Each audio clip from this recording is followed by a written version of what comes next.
Thank you, Chairperson, for allowing me to speak on Health Security Say National Security Bill 2025, which proposes to levy a cess on machine installed and the processes to manufacture goods that fall under high health risk and high revenue category like pan masala and tobacco products.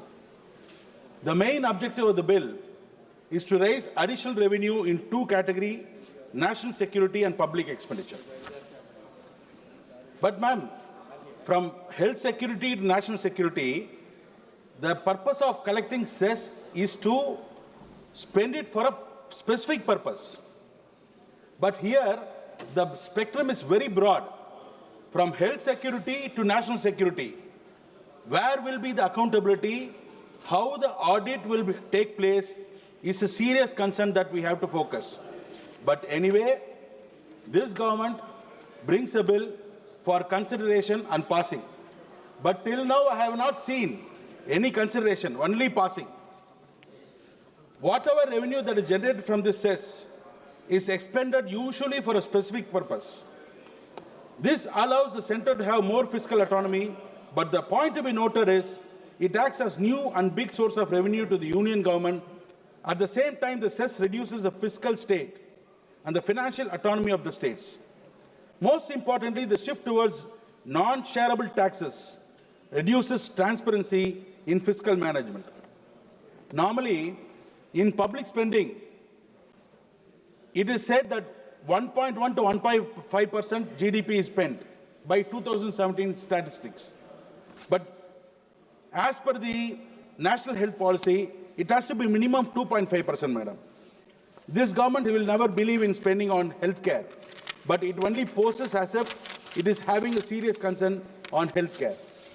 Article 270 states that the states will not receive any share of cess, preceded a structural aspect that increasing strain the fiscal federalism.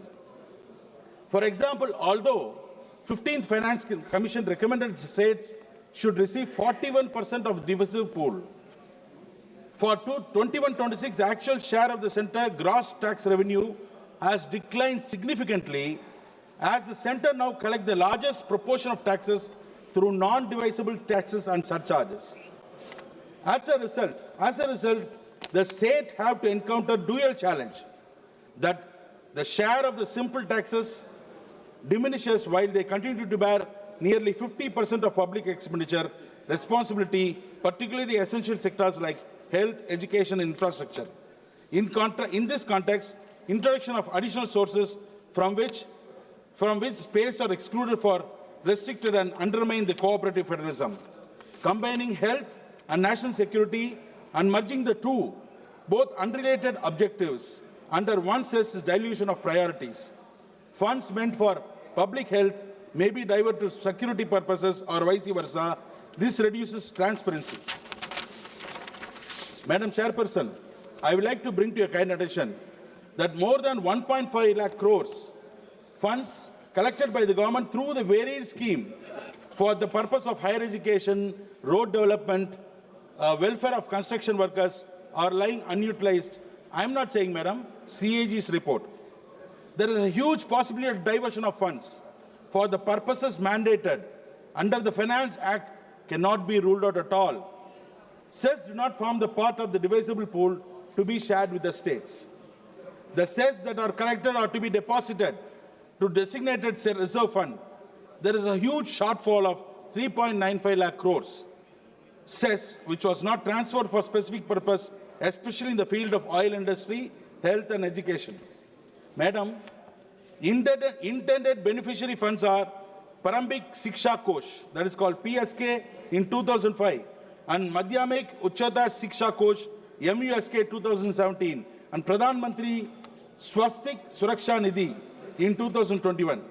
But CAC finding says in 2018 to 19 and 2023 to 24, around 37,000 crore is shortfall in transfer.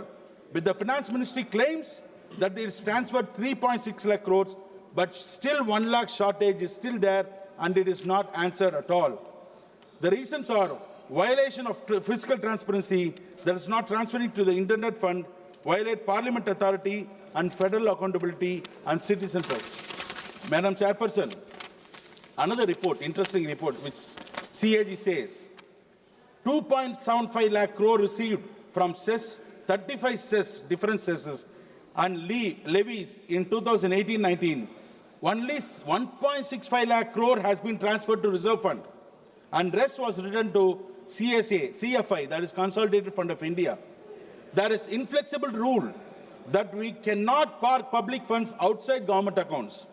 There are 3 funds in which government receipts are parked, and they are consolidated funds, contingency funds, and trusts. In 2021-22, government collected 52,000 crore, madam, through health and education cess. Out of it, 60% of the fund, that is 32,000 crore, was transferred to Parambik Shiksha Kosh. But till now, there is no fund transfer for MUSK and PMSSN, ma'am. Ma'am, last, ma'am, this government, interestingly, hiding themselves behind minor head 800. That is other receipts and other expenditures.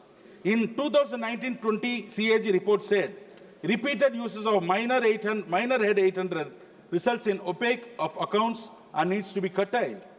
In latest report, government auditor said 60% of the expenditure under 9 major heads like health, roadways, everything, ma'am. 1 minute, ma'am.